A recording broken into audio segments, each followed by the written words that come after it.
నమస్కరిస్తూ విశ్వేశ్వర గారు right video అయితే చూస్తున్నాం కదా. వీళ్ళిద్దరూ కూడా ఎవరైనా నెటిజన్స్ వాళ్ళ పైన నెగిటివ్ గా మాట్లాడినా లేకపోతే నెగిటివ్ గా ఇవాళ మీడియా థంబ్నెయిల్స్ పెట్టినా నెగిటివ్ గా ఎవరు డిస్కస్ చేసినా సరే మేము ఈ లోకాన్ని విడిచి వెళ్ళిపోతాము, ప్రాణాలతో మేము ఉండం, ఇంకా మేమే మీకు బరువైపోయామా అని చెప్పి వీళ్ళు మాట్లాడిన తీరు మీరు ఏ విధంగా చూస్తారు? ఈ ఆత్మార్పణం అన్న దానిపైన ఏమంటారు మీరు? అమ్మా, సనాతన ధర్మం అని చెప్పి వచ్చింది వాడే, ఎవడు రమ్మన్నాడు? గో సంరక్షణ చేస్తాను వచ్చింది వాడే, ఎవడు రమ్మన్నాడు? ఆడపిల్లల్ని మర్యాదగా ఉండదు సరిగ్గా చూడకపోతే అన్నాడు, ఎవడు రమ్మన్నాడు? అన్నీ చెప్పింది వాడే. పైగా ఆ వర్షనికి వాళ్ళలో జెన్యూనిటీ కనపడింది. ఇక్కడ విషయం ఏంటంటే వీడి ఇమేజ్ డ్యామేజ్ అవుతుందని తెలిసి సడన్ గా మీడియా ముందుకు వచ్చి సొల్లంతా చెప్తే ఇంటానికి ప్రజలు చెవుల్లో పూలు పెట్టుకోలేరు. నువ్వు ఆత్మార్పణ ఆత్మార్పణ చేసుకోరా, ఎవడికి నష్టము? దేశానికి ఏమన్నా నష్టమా? రాష్ట్రాలకి ఏమన్నా నష్టమా? కాకపోతే నీతో పాటు ఆ అమ్మాయి కూడా ఆత్మార్పణ చేసుకుంది అని ఒక చిన్న బాధ అంతే. నువ్వు చస్తే చావు. ఎన్నిసార్లు చెప్తావు నేను చస్తా అని? చచ్చేవాడు ఎప్పుడు చెప్పి సావడు. నేను ఈ సరిహద్దులకే రాను అని చెప్పావు కదా, నువ్వు ఎక్కడలా వస్తావు? భారతదేశం మొత్తం పోలీసులు ఉంటారు. నువ్వేదో అతి తెలివిగా మాట్లాడుతున్నానని మాట్లాడుకో.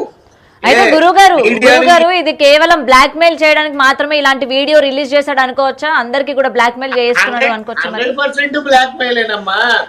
అంతకు ముందు ఎన్నిసార్లు చెప్పలే ఆత్మార్పణని? శ్రీకాళహస్తిలో చెప్పాడు, ఇంకో చోట చెప్పాడు. చెప్పేవాడు ఎప్పుడు చెప్పిసావాడు. ఆ తర్వాత ఇక్కడ పాయింట్ ఏంటంటే అసలు వీడి వెనకాలన్నటువంటిది ఎవరు పెద్దలున్నారు? నాకు తెలిసిన ఇన్ఫర్మేషన్ ప్రకారం ఒక జడ్జి గారు అయితే బెంగళూరులో ఉన్నారని వాడే చెప్పాడు. ఇంకో జడ్జి గారు కూడా ఉన్నారని నా అనుమానం. నువ్వు చస్తా ఎవరిని బెదిరిస్తావురా గాలిముండా కొడక? తమాషాలు ఆడుతున్నావా? ఇటువైపు రావా? కేదార్నాథ్ లో ఉంటావా?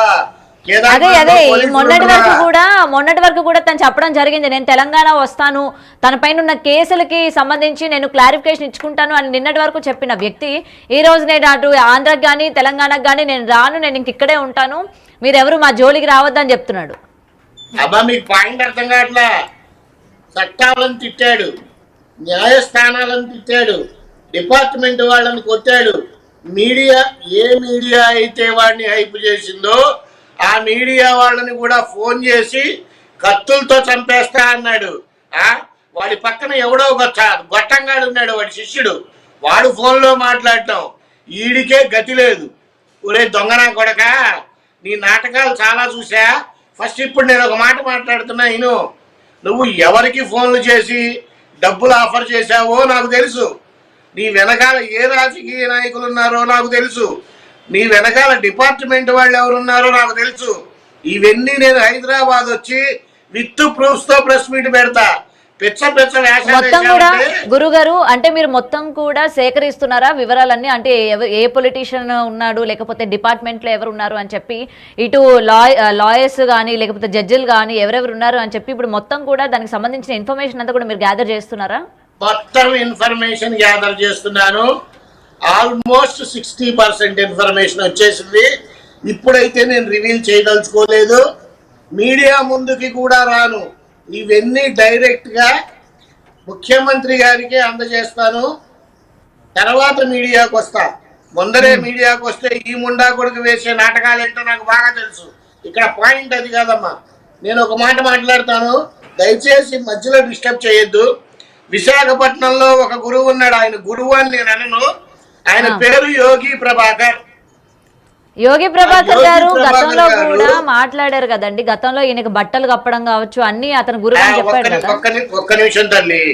ఈ యోగి ప్రభాకర్ గారు వీడిని తీసుకెళ్లి బట్టలు కప్పి వీడు అఘోరావాడు, వీడు తోపు తురుము, వీడంత గొప్పవాడు లేడు అని మీడియాకి చెప్తే ప్రస్తుతం చిన్న చిన్న సాధనలు చేసుకునే వాళ్ళు ఏ స్థితిలో ఉంటారో ఆలోచించండి. ఆయన చెప్పిన దానికి నమ్మి ఈ ముండా కొడుకు దగ్గరికి వెళ్తే వీడికి ఏమొచ్చు?